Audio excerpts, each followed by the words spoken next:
Hi, I'm Mary Lou Belli. I am one of the directors on Black Lightning and NCIS New Orleans and The Secret of Sulphur Springs, as well as I've directed a show called Legacies, amongst many, many others. And I am so happy to be here and part of Kneel Before Pod. Kneel Before Blog presents Kneel Before Pod.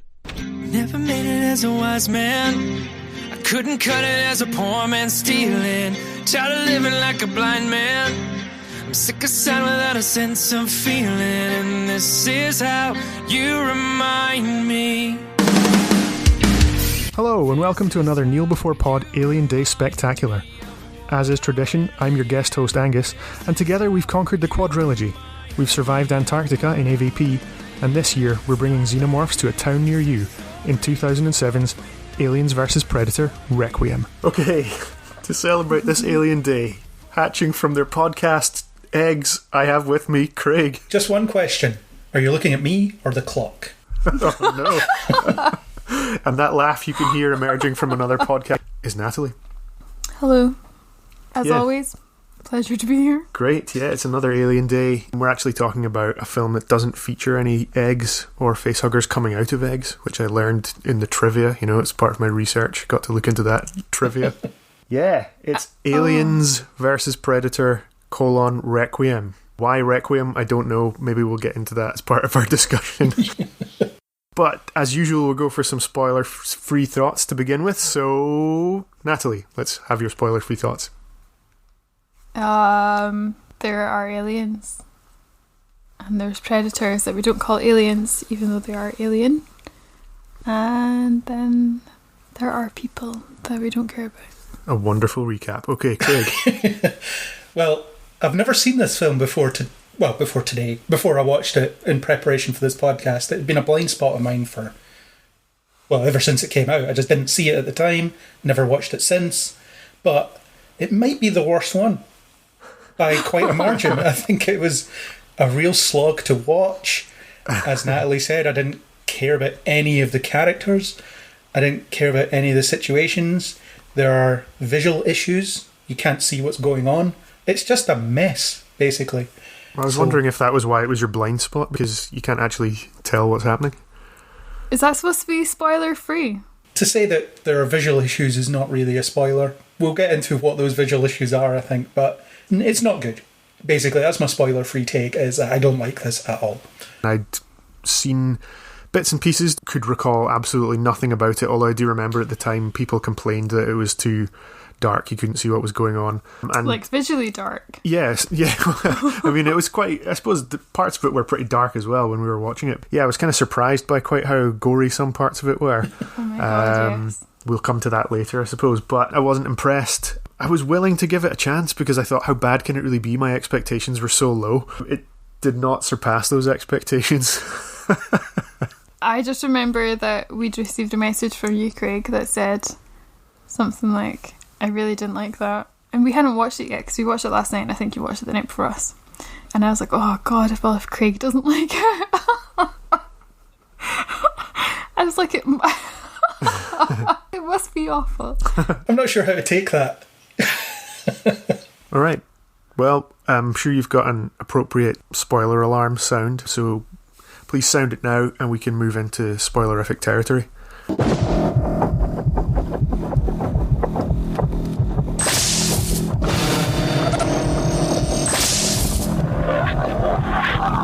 I thought we'd start off, again, I love doing my research, I thought we'd start off with a little bit of the background of this, and when it came up, this film was directed by the brothers Strauss. Mm-hmm. I had no idea who they were, and I thought, this sounds like a bad start, when it came up like that. And I only saw the brothers Strauss at the very, very end, and it was like the closing credit, it was like the biggest, it was like in the G.I. Joe font or something, and I was like, what is this?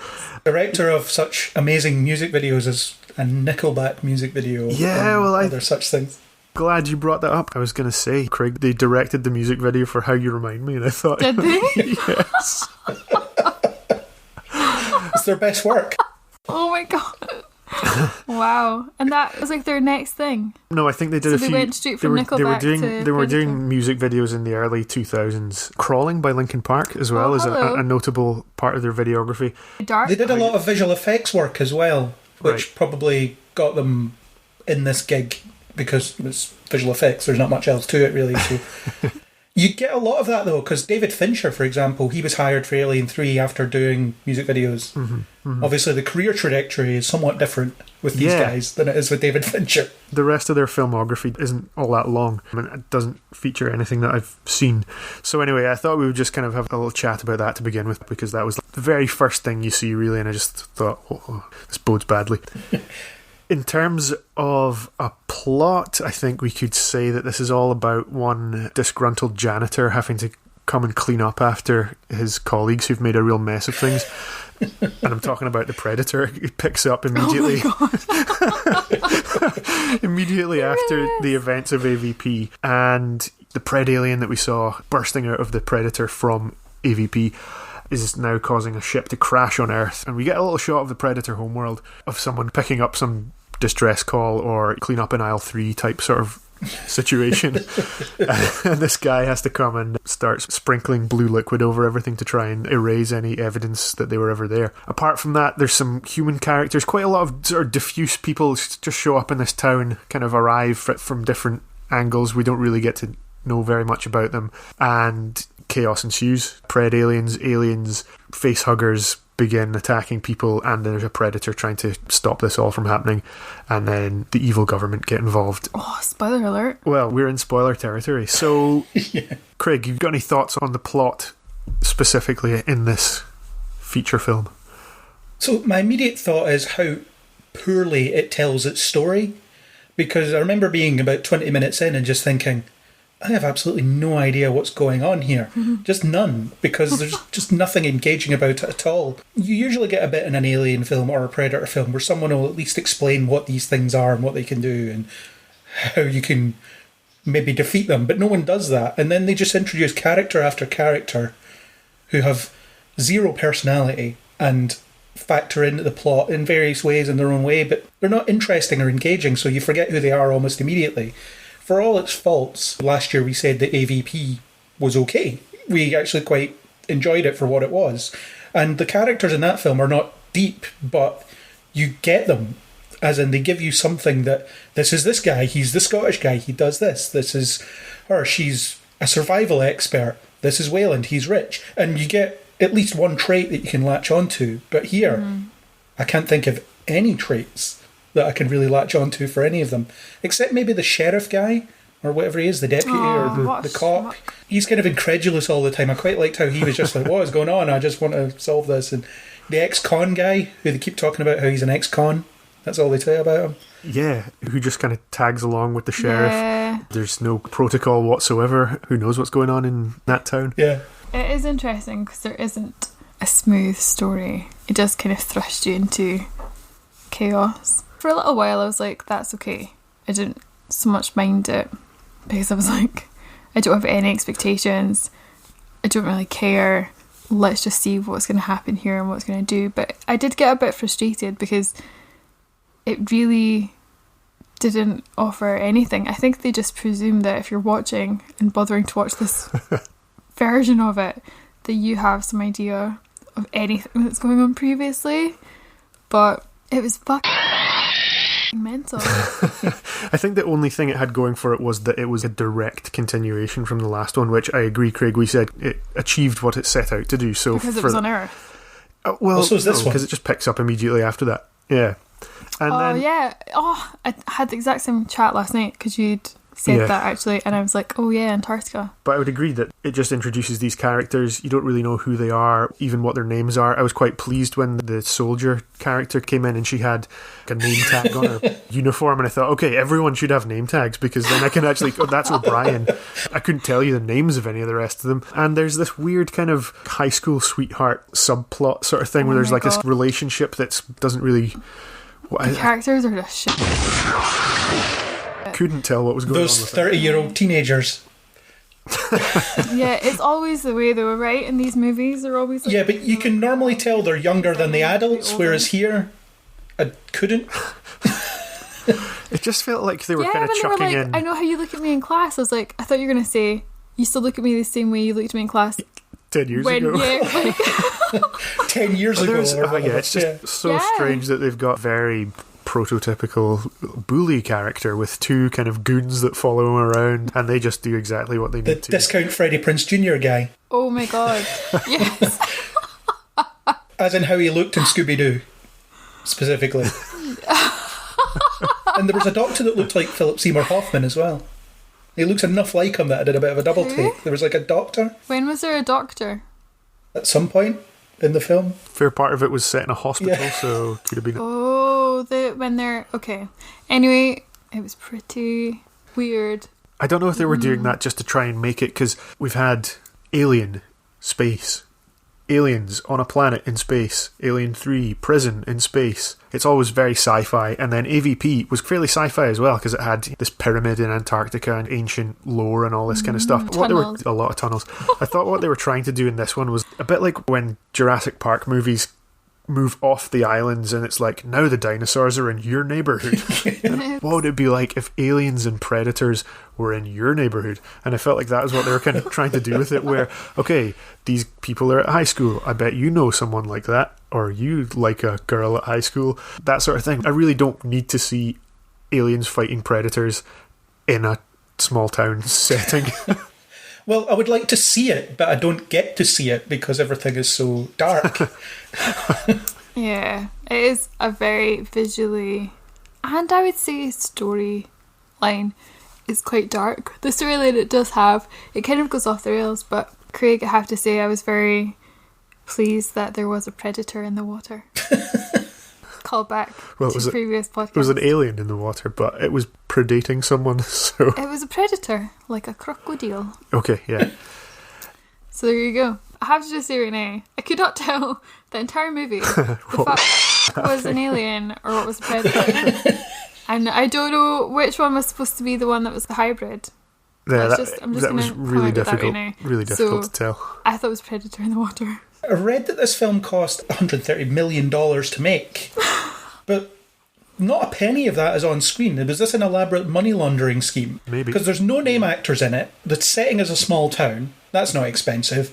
And the visual effects, you can't tell if they're any good or not because the brightness has turned so far down. So it could be anything. So did they just decide, we'll spend 20 mil on this and pocket the rest?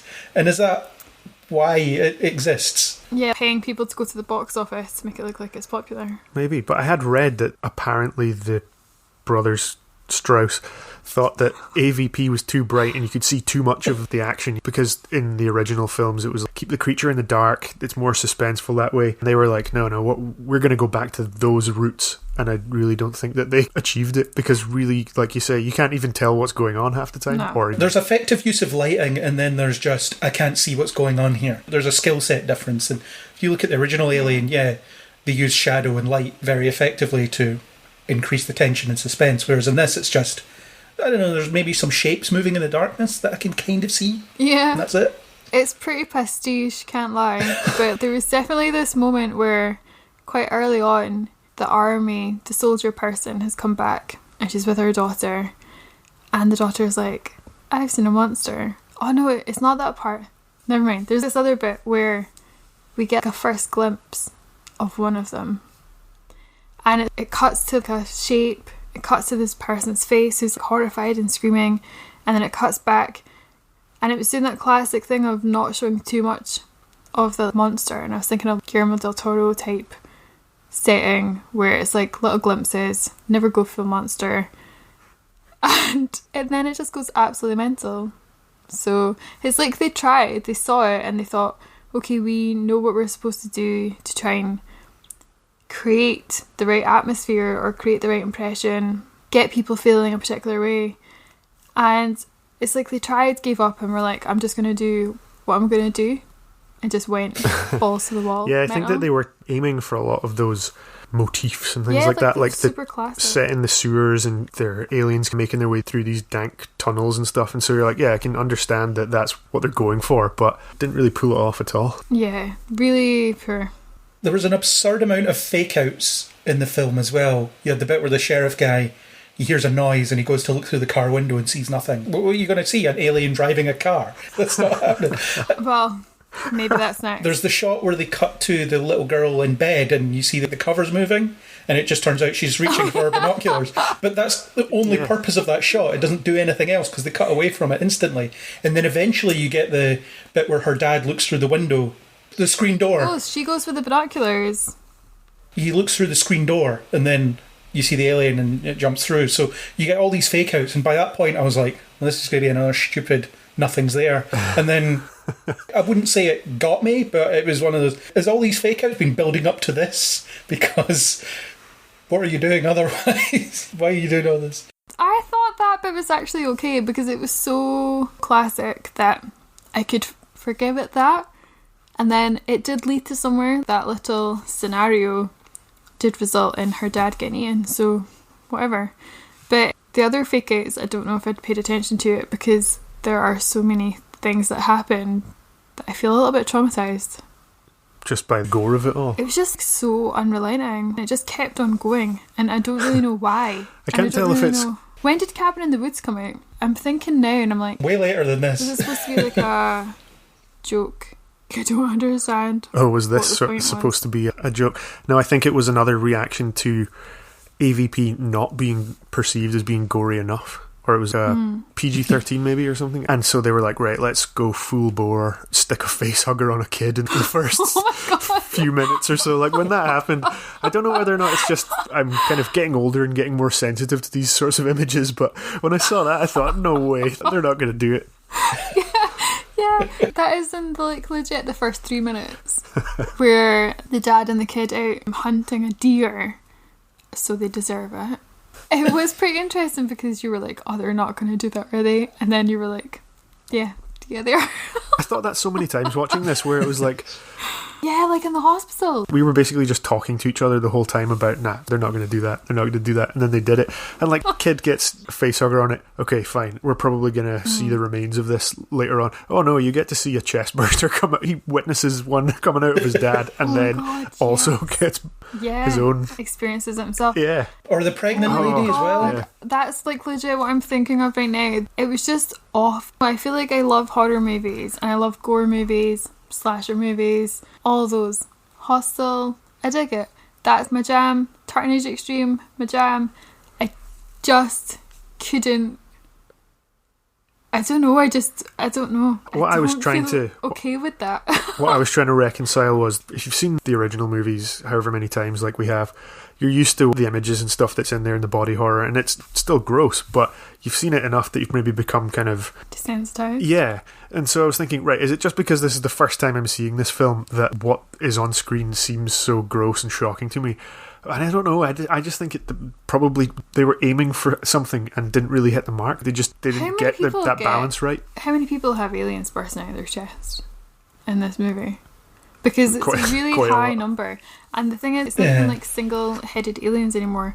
That lady who was legit pregnant and in the process of giving birth gets like a whole nest.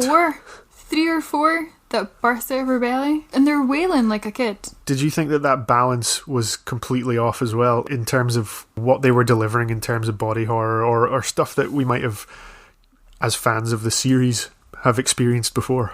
I think the earlier films, they do a good job of letting you drink in the shock of that moment. Yeah. For example, in the first Alien film, the chest bursting moment, you linger on that for such a long time. It's like, this is horrible, look at this has happened. The actors are all covered in blood. The characters are all covered in blood, and we all know that Ridley Scott didn't tell them that it was going to explode and they were going to get hit in the face and stuff, so their action's authentic. But here it's just, here's a gory image, here's another gory image, here's another gory image, and you don't have any time to process it, so you see it in the moment and you think, wow, that's disgusting. But then after it moves on to something else immediately. And also I keep questioning the time scale for the hatching to happen, because up until this point it takes a reasonably long time. There's a good day or so, but I'm sure it's only a few minutes between the predator alien impregnating the pregnant woman and then the bursting to happen. So the incubation period seems to be shortened. Maybe that's got something to do with the predator DNA. I don't know. Potentially. We don't ever explore that though. The thing is that there was so much untapped potential, I think, in having the Alien and the Predator hybrid, and I don't feel like the movie made use or explored that at all. But also, once you know that there's a incubation period that takes a couple of days or however long it takes, certainly in the first Alien film, it has its own kind of horror attached to that, as in, there's nothing I can do to stop this. I've got a couple of days to think about this, or several hours to think about this, and we all know what's going to happen. Obviously, in the first Alien film, you don't, but as the films go on, you encounter people that know what's coming. We, as the audience, know what's coming as well, because we've seen it before, and it's that terminal nature.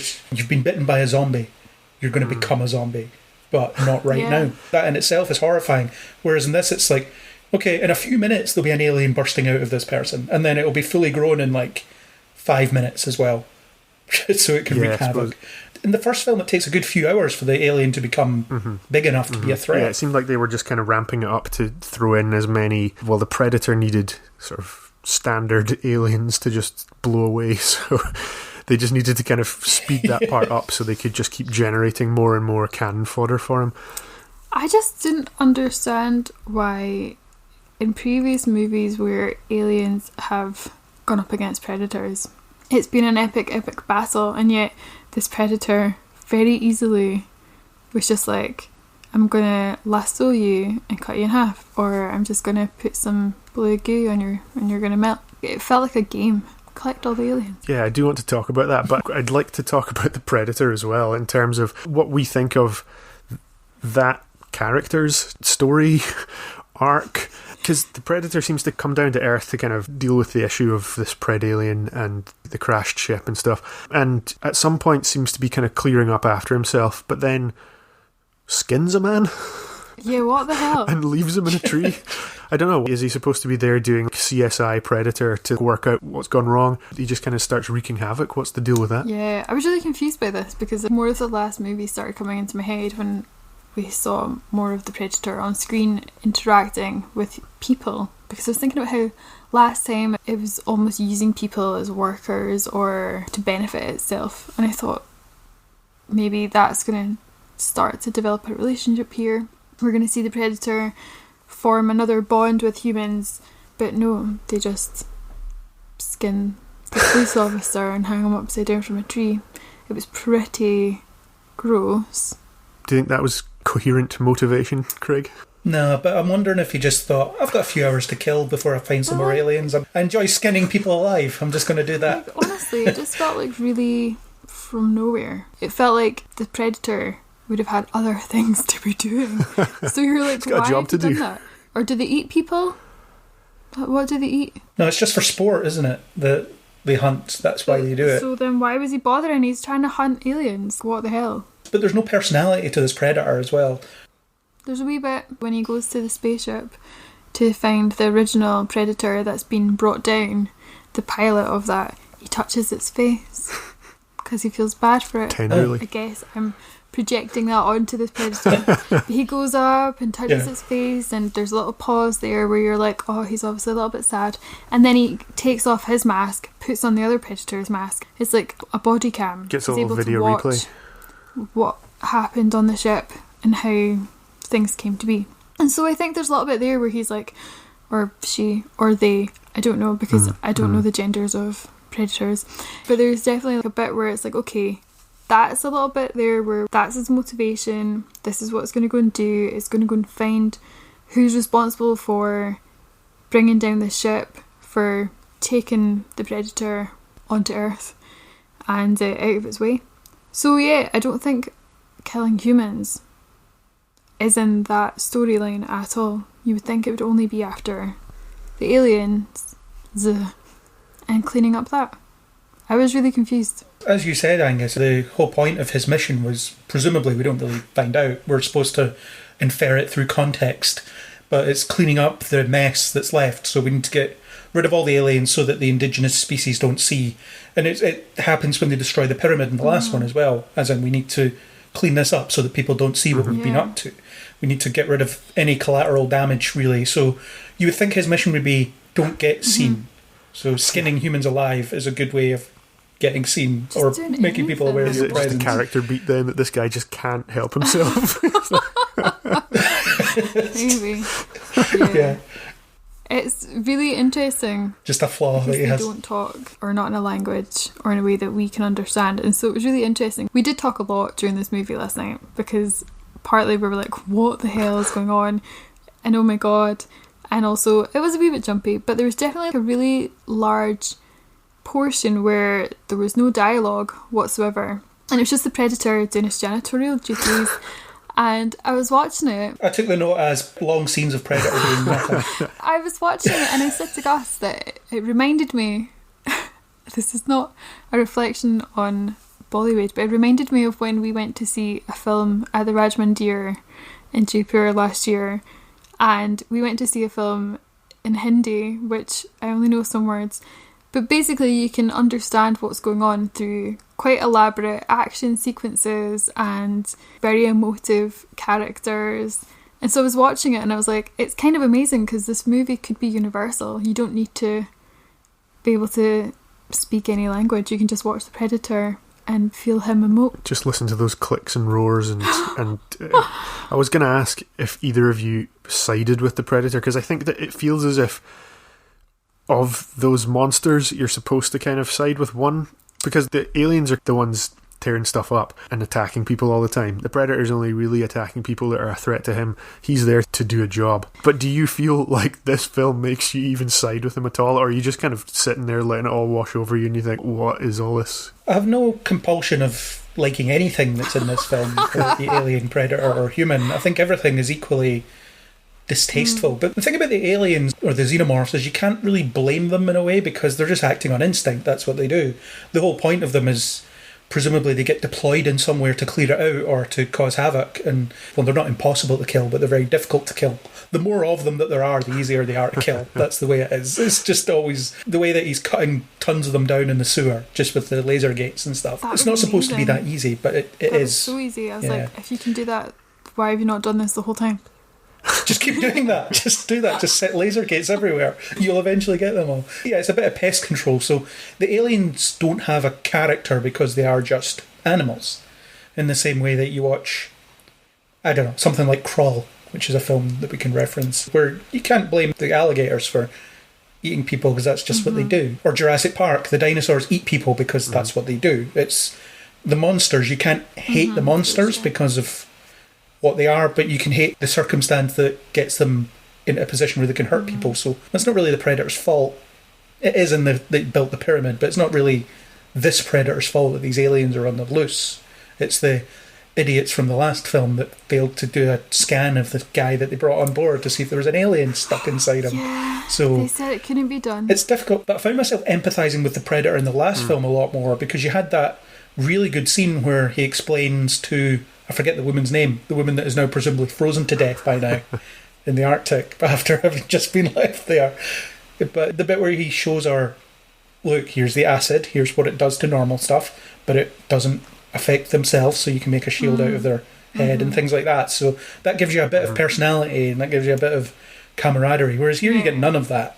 He just cuts about and does stuff. Yeah, so that just goes to show that even in schlock you can still have something to empathise with, but not in this particular schlock. Yeah. But it's weird though, because of the previous movies though, it definitely made me think that they were going to behave a particular way, and that obviously counted for absolutely nothing.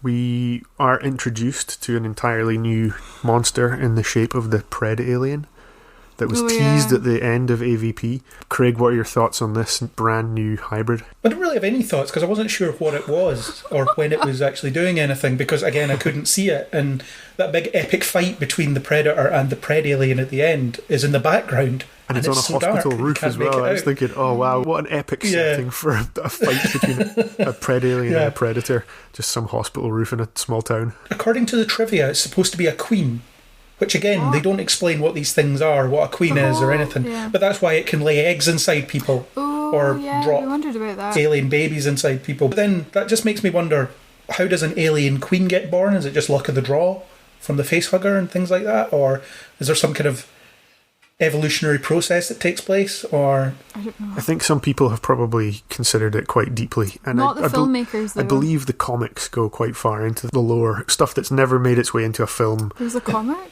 Yeah, I haven't read it. Well, that's what Alien versus Predator started as, wasn't it? It was a comic series at first, and then it was a video game, and then it was this. Okay, well, I can definitely get the video game link to this.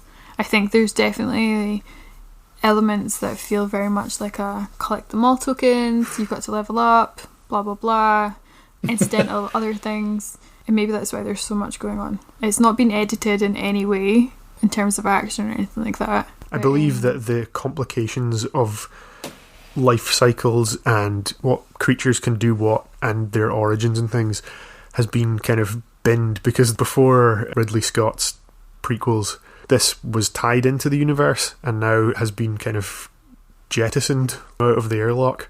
I don't think that they really are canon anymore, which is kind of weird because you're now in this place where they kind of fit into the Predator films, they don't fit into the Alien films. Yeah, I don't know. It's all very complicated now.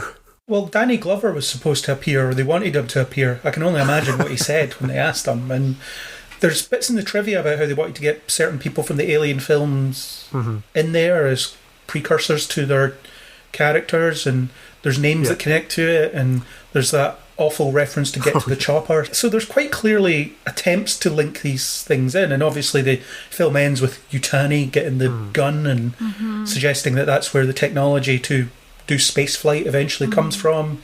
So there was an obvious intent to link them, although depending what you read, it suggests that these films were never supposed to be canon to the Alien or Predator franchise, but they threw in little nods anyway. So you had Wayland in the first one, and then Yutani. So at some point those companies merge, I guess, but who cares? Yeah, for somebody who has seen these films but never obviously pays attention or remembers details like that, it was you, Gus, who pointed that out, and you'd said, I reckon that's going to be so-and-so. Or I just groaned when he said get to the chopper. I was mainly groaning whenever those sort of things came up. Yutani, at the very, very end, when they've got gun and stuff, you were able to be like, okay, I guess that's going to be so-and-so.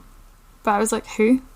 But it seems like an obvious way to try and make it feel like it's of any importance to the wider franchise, because I think without those little nods and connections to the wider things, I don't know, maybe the people who made this visual delight were like, they need to have something that's going to make it feel like it's important, because it just is not. Well, I do think it's a shame because the series has quite a hardcore fan base. I don't think that we're anywhere near approaching the levels of people that are really into this, but sorry. But it seems like it's underserved, or the people are really crying out for this all to tie up somehow, and for there to be some kind of lore or a shared universe. And I think over the last few years, when we've seen Marvel do it especially well, that seems like something that people are longing for now, is like a series of films that all tie in together and have interchangeable characters, or like American Horror Story references and things that you can see pass throughout them. And then this is just a bit of a mess. It's just kind of sludge that kind of comes on at the end of a series that was already kind of petering out anyway, so it's a bit of a shame. It's a total shame, because I think it could totally be really good. Yeah, well, there's things we'll come to when we talk about Prometheus next year. Wait, we've not done Prometheus. We're talking about yet? answering questions that... I thought we'd started with Prometheus. That's a really early plug for next year's Alien Day. That's yeah, we're on to that era now. Great, amazing, fantastic. Wow. No, chronological release order. Okay. Oh yeah, because otherwise then maybe we'd have started with this one. Thank goodness. Yeah, we'd have started with AVP, yeah. I'm always an advocate of there are some questions that you should never answer, because people have been debating them for decades, and it's more fun to debate them. So we don't need to know anything about the space jockey, because it's more interesting that we all speculate as to what the space jockey is. We don't really need to know why the Weyland-Yutani Corporation were aware of aliens and sent the Nostromo across to investigate that signal that they received, which the implication is, so that's how they know about these things and are looking for them out there in the blackness of space. We don't need to know that. We just need to know that, there's something going on here. People know things that they're not letting on. There's a bit of corruption there. But we don't need to know that. And the fact is, okay, apparently there was a small town that was ransacked by aliens and predators in 2004. And then we had a predator weapon in our possession from there, which explains our spacefaring technology later on and explains what we're looking for out there. But after seeing what these things do to the town, why would you go looking for them? And it doesn't seem like it's very long between times that predators will decide to visit anyway. They seem to be quite regularly dropping in on people on Earth. Yeah, usually summering over here. Yeah. I do have to say though, I still feel kind of like this movie really shit on the fan base, because I just think the PredAlien concept is such a cool thing to think about. Yeah, I think it had been hyped, or at least people were thinking, so good. if aliens can, through that reproductive process, merge with various different species, it just raises the questions about what would a predator alien look like, and what powers would it have, like what would it be able to do capabilities wise. Would it know that it was the only one? Would it have any thought about that? Why does it become the de facto leader of them? That seemed unclear, but again, Craig, you've kind of pointed out that it was a queen maybe, but that's never explained. Yeah, they could have just slowed down a little bit and just let us dwell on that a little bit more, and then taken it to a small town. That's part of the problem with the storytelling, is that there's no one around that knows anything about this stuff. In the first film, you get that sort of psychic vision that explains what the aliens are and what the predators are and what they've been doing and what the whole purpose of this thing is. Plus, it does do a reasonable job of giving you what you need to know through the context of the storytelling. It's, oh look, these things that are written on the wall here, that explains what it's all in the purpose of this facility is and whatever. But here it's just a bunch of no-marks living in a small town that know nothing. I'm not angry at that, though. I'm not angry at people not knowing what's going on. I think that's supposed to be, I guess, relatable. Oh my god, it could be a town that you know or whatever. I just feel like, just in terms of having too many characters and too many things going on, they could have really just simplified it. And for such an exciting concept, I don't know, I just feel like there was a missing step here. It could have just been that we spent time finding out about, what are we calling it? PredAlien. Damien the PredAlien. In the production, they called it the Bull Alien for some reason. Weird. Or the Bull Predator. Yeah, I just feel like there's a missing step. I think it would have been much more exciting to have seen a movie about a PredAlien. It's pretty weird to kind of set it up and then really not explore it at all, and not explain anything that happens, how it's impregnating other people through their face. Maybe you're just supposed to infer that that's how predators get busy. Just absolutely mental, though. Just absolutely mental, and just, It could have been a very deliberate plot where it's just one PredAlien preying on this small town with one predator hunting it, and then you get humans in the way. I don't know if it would have been executed any better, but it would have been more interesting conceptually, because we did have the collection of aliens in the last one and the collection of predators, and they slowly whittled down both sides until nobody survived really. Whereas in this one it could have been that one-on-one. Here's a proper test of skill versus this test of instinct, and here's all these humans that have no idea what's going on in the middle of it, and then you don't really need to explain much there, because here's the alien, it just kills people. We don't need to go into the mythology of how it impregnates people or whatever. We've just got one thing that is very good at hiding. Maybe it has a cloaking ability. I know it's technology that lets the predators cloak, but why not? We buy it. It has a camouflage ability. That's fine. I'm happy to accept it. So it's very difficult to hunt down. Then you've got all this imagery of the alien sort of slowly stalking people. Maybe it has that hunter instinct built in, so it doesn't just attack. So many other exciting, stalking people and taking pleasure in hunting. So many other exciting possibilities that I just think were completely overlooked. I think as well, when we watched the film last night, there was an optional 2-minute 14 behind the scenes bit that we watched, and I never like watching these things. And for some reason I said to Gus, I was like, let's just watch it and let's just see what they have to say for themselves. It just felt like it was them just bragging about how great they were about creating digital monsters. Because it was just them going, this is our low res and this is what we do and this is what we'll do to make it look real. And I was like, did you do that though? And there was a bit where they were like, yeah, you don't want it looking like an early 90s music video or something. And I was like, Jurassic Park is better than your graphics. Don't even give me that. The eternal comparison. So, yeah, and it will be, because it's absolutely true. I was like, I can't believe that they're so up themselves that they honestly truly believe that they've created something really wonderful. It did make me wonder how it was almost, it's almost like sort so of delusional digital puppetry, and how much of the filming or the time it took to film the human bits Like, how long was that? Was that just a week? And then they spent, I don't know, however many months in the computer lab just 3 like years. playing with these playing with these digital puppets and kind of moving them around and being like, oh yeah, this will look cool if this one does this, and then this one's going to punch this. And Yeah. I think that's what all their money went for. Could be that they found that work meaningful, though. They think they created something that looked great and whatever, and then how it was deployed in the film is vastly different, because there are decisions made after that about how we're going to light these things, how we're going to use these things, how's it going to look next to live action elements, and well, you never find out because it's so dark and you can't make anything out. So I looked at a production still of the PredAlien where it is well lit and it looks really cool. Why wouldn't you show us that? Why wouldn't you let us see this really dynamic, fun design? But I mean, me describing the film that I would like to see about this PredAlien hunting people rather than just attacking them, I think that would have been way, way better on a conceptual level looking anyway. forward to reading your spec script. Yeah, that's it. I'll pitch it to, well, it'll be Disney now, won't it? And then they can make it. Yeah.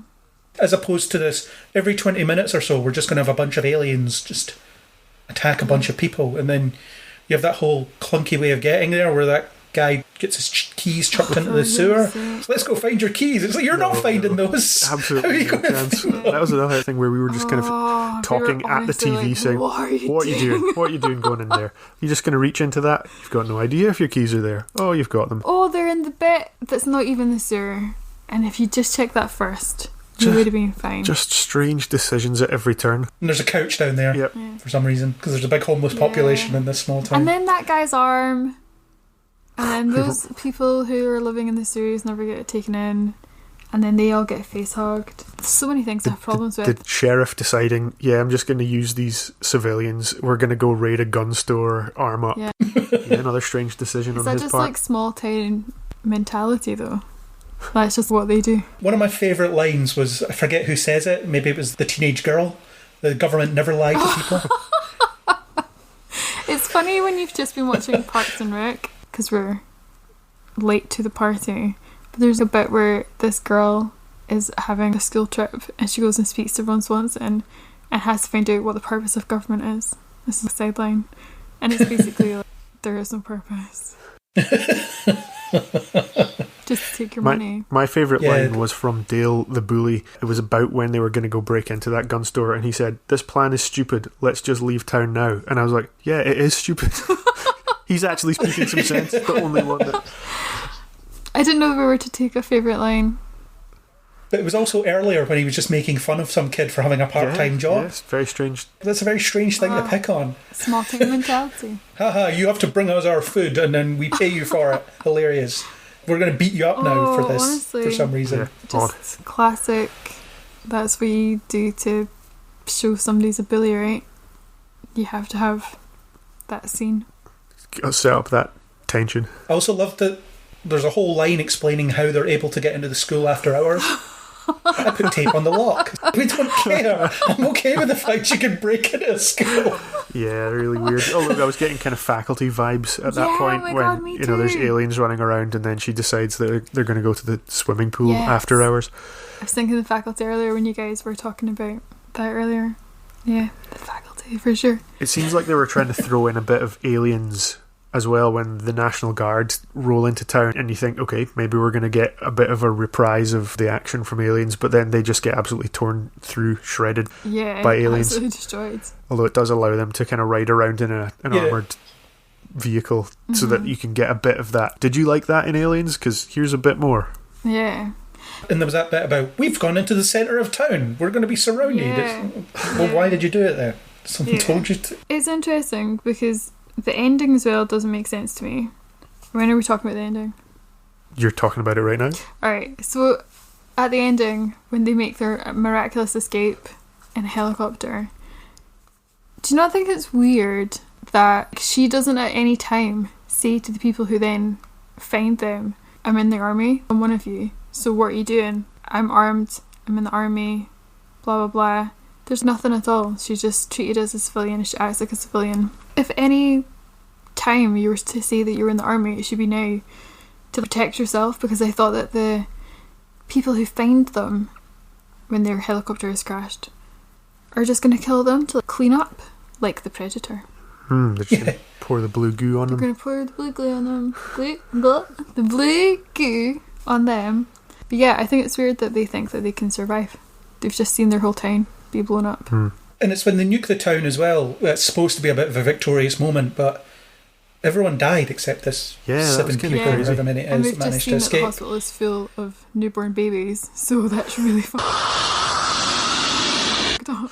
So weird. Yeah, they're all gone. I thought what was going to happen was that the people who were in the helicopter on the roof of the hospital were going to take off. They were going to go and try and pick up some of the survivors. The survivors would have been picked off in the centre of town, but maybe the sheriff and 1 or 2 others might have survived, and they'd go and rescue them, get them out of the way of the blast. But instead, it was so dark that they just send in this jet or whatever, and that's it. You see this massive mushroom cloud. Well, they really did it. They face-hugged a child. They chest-burst a child. They put a nest of aliens into a pregnant woman, and then they nuked a whole lot of innocent people.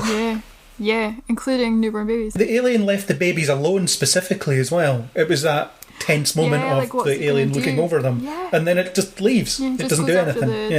Which doesn't make any sense. I wondered if that was like a sort of mirror of what Ripley does to the eggs that she finds in aliens. She goes in and torches the place.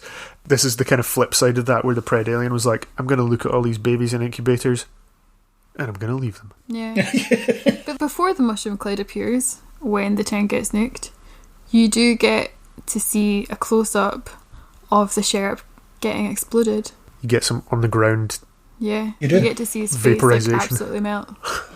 So you get to see this character that you've spent some time with destroyed. And then there's the alien and Predator fighting, which makes no difference because they're about to get nuked anyway. So there's no real agency in that conflict either, because it would have played out the same way.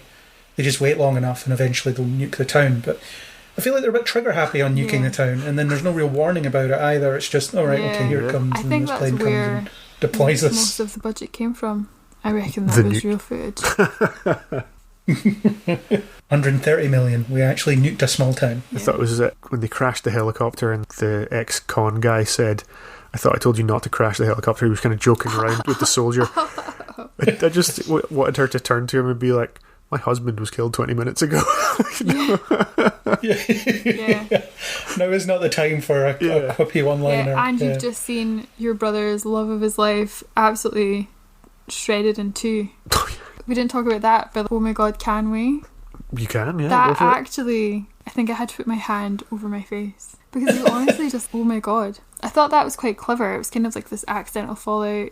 Just happens to be in the way. Predators in the tunnels. The laser gates are open. She's running away from something and then gets shurikened against a wall. And that wasn't the worst part.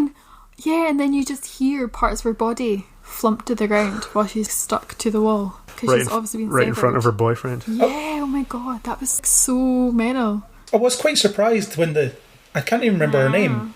The teenage girl gets killed. I was expecting her to survive for some reason. Jessie. I don't know why. I don't feel like I was that far away. See, that's it. I don't know who any of them are. I watched it 2 days ago, and who are these people? And I remember thinking that because I was watching it, and I like to think I pay attention when I watch a film. Dallas. There's Dallas apparently. Yeah, she said, "Ha ha ha." That's a callback. Alien reference. Yeah, alien reference. But I remember being 20 minutes in and thinking, I don't know who any of these people are or what they're doing, and have I just not been paying enough attention? But then I was looking up other stuff online about it, what people had said maybe at the time and things, and it does say it's very hard to follow and they do such a poor job of introducing the characters. The only character introduction I can remember is the obnoxious, selfish little girl who, when her mum returns from however long a tour of duty, she's, where's my present? And picks out the binoculars and it's like, oh well, that's rubbish. And then there's that whole weird scene where she's being obnoxious again, and it's about remembering your mum's coming home or something like that. Because she gets a story from her dad because she doesn't want a story from her mum. Yeah. Oh, was she called Kelly? Someone was the soldier called Kelly? There was a bit where they were like, protect Kelly. And I was like, oh, that must be the little girl. But then it must have been the soldier, because they were like, do you know how to fly a helicopter? So shut up, or something like that. That's why they've got to protect Kelly. So I think Kelly wasn't the girl. They didn't really give a shit about the girl. It was just about the soldier, because she could fly a helicopter and a tank. It's basic though, isn't it? I mean, it's basically you just, even if you're doing something like this where they're not going to be the deepest characters in the world, they're not going to have a lot of nuance to them if they have any, but give them something that makes you remember who they are and makes you care when they're dead. In fairness, the whole teenage plot stood out the most to me because of how ludicrous it was, how you had the whole obnoxious boyfriend who beats the pizza delivery kid up for no reason, really, other than the fact that he just doesn't seem to like him. And then you had that whole bit about where she said, I fired my boyfriend, which is really weird terminology. I fired him. Well, why are you with him in the first place? He's clearly an ass. But you don't get any impression of why she would be drawn to this guy, other than she's into guys that look like Bread from Scooby-Doo, maybe. I don't know. But I guess it stood out the most to me because I suppose how it ended up. Or maybe because it was kind of rote. You've seen this before. It's a typical slasher movie type situation as well, isn't it? Where you've got the horny teenagers cutting about who are destined to be killed by Mike Myers or Michael Myers, not Mike Myers. Or Mike Myers, Austin Powers. Let's do that. I agree. It's so strange the way that the characters just kind of show up at the beginning and this guy gets off a bus. We've got the sheriff. Someone else just returns home. And then at one point they're all in the same diner as well. So it's like, here's all the people we're supposed to care about. Yeah, and you were like, look, they're all in the diner. They're all there. And there's a waitress who we are supposed to care about because her boyfriend got skinned recently. Her husband. Uh, And the sheriff didn't even tell her about it. But when are you going to tell Lisa that her husband legit he was telling the guy, his woods? friend, who was just giving him details about crimes and all these sorts of things that were going on. He was just feeding him all this information. Yeah, come along with me. Let's go for a ride along. It doesn't matter. Yeah. And he gave him all that information, and I was like, he's not a real cop because a cop would not divulge sensitive details of an open investigation. What are you doing?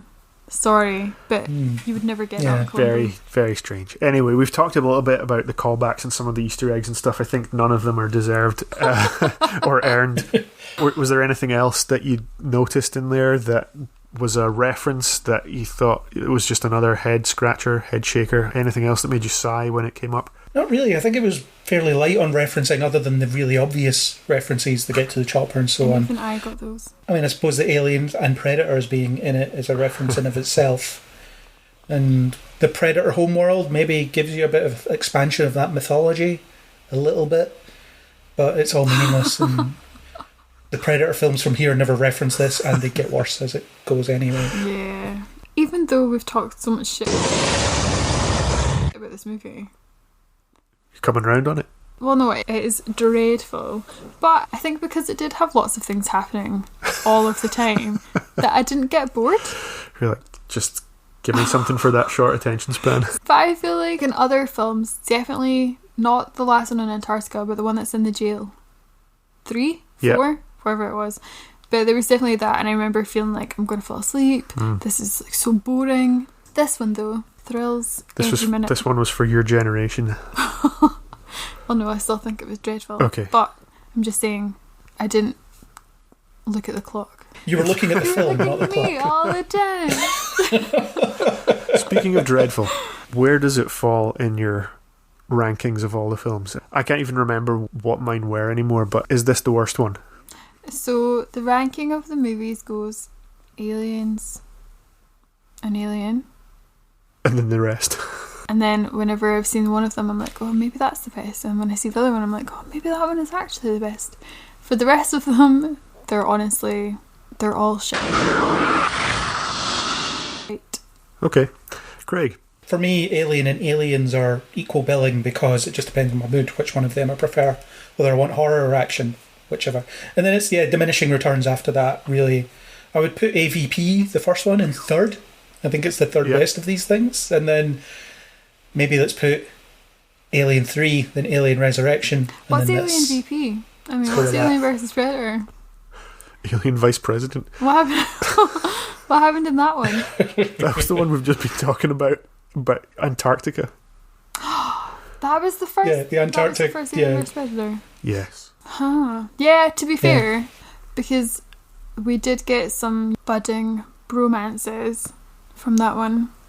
I could see that being slightly above the others. The Paul W.S. Anderson of it all.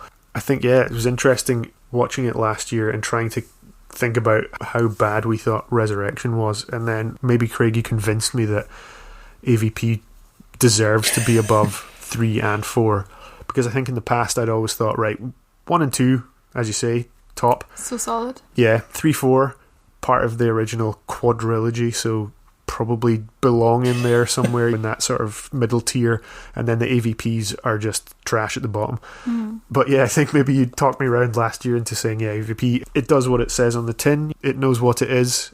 I wasn't watching that clock. Keep going back to talking about the clock, but I wasn't pausing it and seeing just how much of the runtime was left. Yeah, I didn't pay attention to that, so I feel like that is a judge to some extent of how successful a film's been. However, it totally does not count for this film. For this one, I hadn't seen it before, so I was thinking, right, I've heard it's bad, but how bad can it be? Bar's really low. And now I think, yeah, it probably is bottom. Probably is bottom. It's so terrible. Yeah, you just can't tell what's going on. It's just so terrible. That is really bad. This is slightly out of the agenda, perhaps, but I wondered if you guys could help me, because I've kind of forgotten how many films we've seen so far that are Alien or versus Predator. How many years we've been doing this? Yeah, is there a way though that you could summarise each movie in like a sentence so I can remember what they are, because I can't remember 3 and 4 at all. The first Alien film is single alien stalks people haunted house on a ship. Yes. The second Alien is multiple aliens stalk people on a colony. Yeah, that's nuked. The third one is single alien stalks people in a prison. That's number 3. I thought that was number 4. Yeah.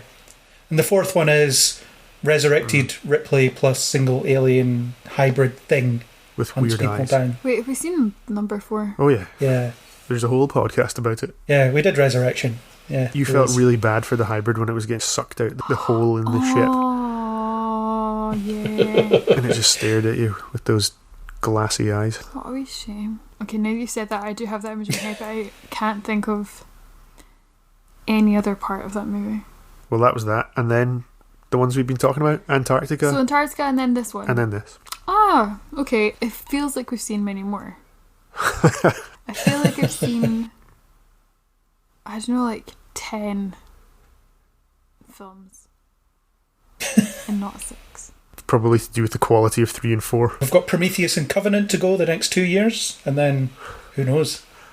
Do we do Predator? Oh, I feel like that's our problem. Yeah, I was thinking we might be out of business, but yeah, I feel like we'd have even to do more Predator to revisit. Even though I only liked the one that had Adrian Brody in it, because I love Adrian Brody. That could be something to look forward to, a film that people generally like. Do people like that one? No, Predator, the original. Oh, right. What's that one with Adrian Brody? Yeah. Predator Mark II? Predators. Yeah. So they basically follow the same as Alien then. They go Alien, no. Aliens, no. Predator, Predator 2. Oh. Predators. Then The Predator. Oh, wait.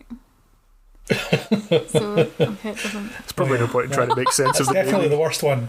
The Predator. Yeah. Alright. I feel like I've not been very good at articulating myself for this movie, but I tried. Much like the movie itself. Yeah, it's probably apt for the quality of filmmaking that all my we're sentences talking are about. Scrambled, and you have to put them in your own order to make sense of them, and that's fine. Okay, I want to ask you if you care about this at all. Care about what?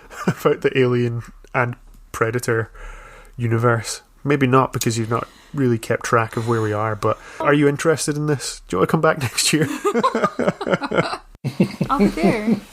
Is what's happening to you now because of this film just ending any interest you had in the franchise? I feel like it's maybe a little bit of the opposite. I think I could have very easily been like, okay, I don't care, and I don't care about any of this, and I don't want to ever talk about this ever again.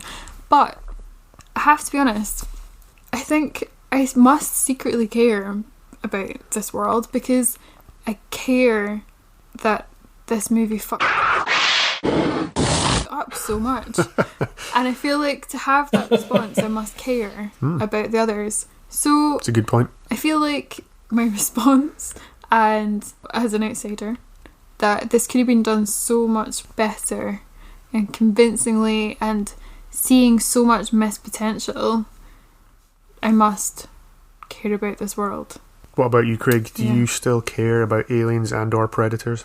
I think as time goes on, I find that the franchise is just falling into the dust. I think it's not very well maintained. It seems to get worse as it's going on. I don't like Prometheus, although it's probably a hell of a lot better than this. I've not actually seen Prometheus since it came out. I've seen it twice, actually. I remember I watched it on a plane, and I've only seen Covenant once, but I really hated Covenant at the time. So those are two films I definitely don't like. And Covenant's quite well connected in a way, whereas Prometheus, it forces in connections as it goes. But I like the aliens and I like the predators as a concept, and I think that there's a lot of potential there. And every time they say they're making one of these, I'm like, oh, I wonder what it'll be this time. I remember thinking The Predator, directed by Shane Black. Oh God, this has got to be great. Nope, it is not. It is awful. I actually quite liked it. Possibly the worst one. Did you? Yeah, but we'll have to save that for however many years down the line. 5 years from 6 years from now, or whatever it Who's is. Shane Black? He's a director. He directed Iron Man 3. He directed... Did you do a Lethal Weapon? Is that the one that I've not seen, though? Or did you write Lethal Weapon? Did he have something to do with Lethal Weapon? It was Richard Donner that directed the Lethal Weapon movies. Maybe he wrote them. The Nice Guys is another film that Shane Black directed that people liked. Is that Russell Crowe and Ryan Gosling? Yeah, that's the I one. like that. And the little girl who ended up... Well, she was a little girl at the time. She's in the Spider-Man movies now. Anguri Rice, I think her name is. So he's a director who's good at action. He knows what he's doing. He's also in the first Predator film. What? Oh my god, was that like his dream? Okay, we should save all of this juicy I know, chat so much and good content that we're not even talking about this film anymore. for the I Predator. know, well, there's not much to talk about. I mean, yeah. The How You Remind Me directors, apparently not the best people to I helm an find Alien that versus Predator fact honestly sequel. incredible. So I pretty thank great. you for sharing that insight. Seeing as you're asking, I don't really care. These things are out there, they exist, they've been made. It doesn't mean that I can't go back and watch Alien and Aliens and still enjoy them and then never have to watch from beyond that point again. And yeah, it's a shame. I think it is a real shame that franchises that mean a lot to a lot of people are kind of heading down the tubes, down the sewer where lots of car keys are to be found. For the hardcore fans, for the diehards, it's pretty bad. But for me, I don't really mind. We watched it. It was the first time I've seen it. I don't know if I'll ever watch it again. I'm never going to watch that again. But yeah, like I say, it doesn't take away from the other films that are still out there. And that's why I think petering out just like this did. They keep playing fast and loose with what's canon anyway. I think before Prometheus came out, Ridley Scott said, as far as he's concerned, Alien and Aliens are all that exists. That's And, rude. you know, what does he know? I don't really care. Though. He's obviously given permission for the others. He needs to accept that he... What's it called when you're like the father of something? Paternity? The Crater? He needs to accept, The engineer. he needs to accept paternity. And there's the upcoming Disney Plus TV show about Alien as What? well, so there's that to think about. What's that going to be? It's like Alien Babies, Muppet Babies style. Oh my god, I wish. That would be... I mean, Horror. they could do that, and I don't know if I would be surprised. I'd be there. Maybe that shows that I do still care. Yeah. Thoughts on kind of beyond this in terms of Prometheus and Covenant and stuff are for podcasts in the future. Yeah, I mean, I have thoughts about those as well, but I was definitely looking forward to those, so it wasn't as if my fandom of this was at all affected, because I hadn't even seen this film until now, so I couldn't have cared that much about it. In that it took an Alien Day podcast to force me into watching it. That's it. We've done the work and we'd never have Yeah, to we watch them put it again. off. That's the beauty of it. That's the beauty of We this kind know of This is coverage. coming around every year, and I think we'd managed to push this movie off until the day before we were doing the podcast. Well, that's possibly the best because it leaves so quickly that it needs Yeah, to be as that's fresh as true. possible in your mind. That's definitely true for me. Yeah, I watched it less than 2 days ago and I've already forgotten quite a lot of it. That's why I've got extensive I didn't notes. take any notes. I saw you take notes, Gusby. And normally I guess I take a couple, but I guess I was like, I'm just going to be in the moment. I'm going to be in the moment of this movie. You're just going to let it Yeah. wash over you. See where it takes me, and je regret. Hopefully our memory will be jogged by the Just conversation. hope that Hopefully that We've this. gotten everything out that we need to get out, because I don't know if I want to ever talk about this movie again. Yeah, I think it's probably a good time to wrap up. I think that potentially next year when we come to talk about Prometheus, we might have completely erased the fact that we did this from our minds, and we'll be like, well, last year we talked to you about AVP, that was fun, Antarctica, you and Bremner, all that kind of stuff. Yeah. That's legit me every time. Well, that's true, we do need to kind of go over the whole lot again. Craig, have you got anything else you'd like to say? Any final thoughts on Aliens versus Predator, Requiem, why? Yeah, well, I've looked up Requiem, actually, the definition of Requiem, because I was curious. According to this Google that I did, assuming it's on dictionary.com, especially in the Roman Catholic Church, a mass for the repose of the souls of the dead. I think it was just, that name sounds cool, we'll use The name that. that they always use for a revival of things. There must be so many other movies that have got Requiem, and it's like a sequel. Or a threequel. When Unleashed was a subtitle for everything, or Beginnings. Definitely feels yeah. like one of those words that just gets kind of tacked on to the ends of film titles, like Reloaded or Revolutions. Yeah. Revelations. It sounds cooler than Predators 0.3, 0.2, 3.0. Yeah. Predator Hard 4.0. Yeah. All I can really say about this is I thought this was terrible, and it's kind of astonishing how bad it is. Mm-hmm. And I am convinced it's a money laundering scheme, because where did that 130 million go? Is it just they're so frivolous with their money, they were just chucking it about at different things? I don't know. Let's see if you can get the paperwork released. Because we need to subpoena the records, find out what this money was spent on, because it certainly wasn't this movie. It couldn't have been. I think the Squirrel Brothers just paid themselves a lot of money. Apparently it was a higher budget than the first one as well. For what? Natalie? Yeah. Do you have any final thoughts? Anything you haven't said yet, or anything you'd like to reiterate? Just that there's a predator in the water. And who wrote that? And why did you do it? And who hurt you?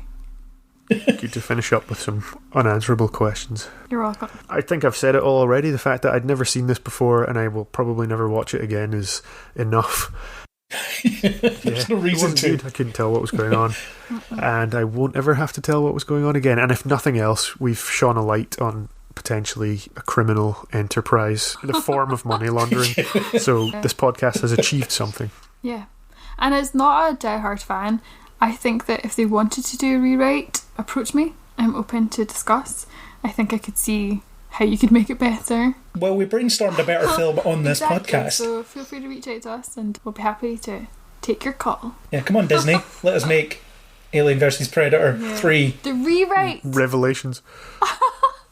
Well, it could be that, there's this trend of, let's do a sequel that ignores all the other sequels, like in Halloween, for example, or Terminator. Every time they make a film, they pretend that everything since 2 never happened, and then that fails, and then they do it again, and then they do it again. And that's what they do now, that's the trend. So let's do the AVP sequel that ignores this film, but still canonises the first one. So we'll start off with the PredAlien bursting out, and then we'll take it from there.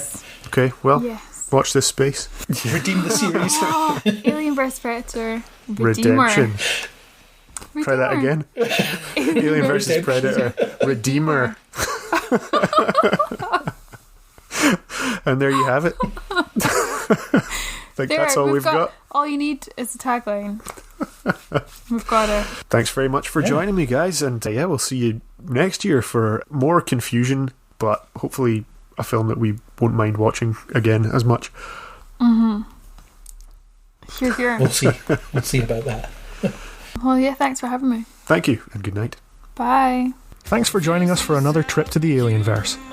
A big thanks goes to YouTuber Jordan Radvansky for his cover of Nickelback's international smash hit, How You Remind Me.